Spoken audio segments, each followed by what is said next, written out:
Welcome to Luca and Miguel. Enjoy the video. In this video, I will explain how to play Minecraft on Roblox.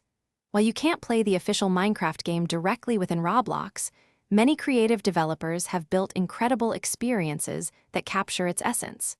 These games often feature familiar block-based graphics, crafting systems, and exploration.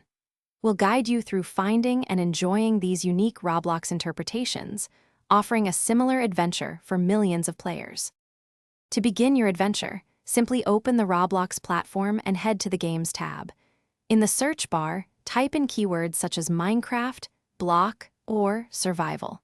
You'll be amazed by the sheer number of games that pop up, many with millions of visits. Look for games with high player counts and positive ratings to ensure a great experience. Once you've chosen a game, dive in and explore its features.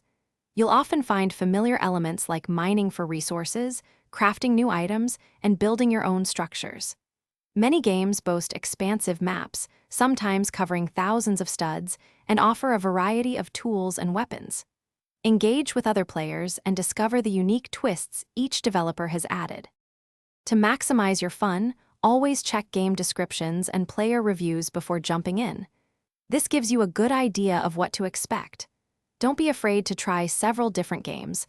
There are hundreds of options, each with its own charm. Many games have active communities where you can find tips, make friends, and enhance your overall experience. Thanks for watching and please subscribe. It's the best investment you'll ever make.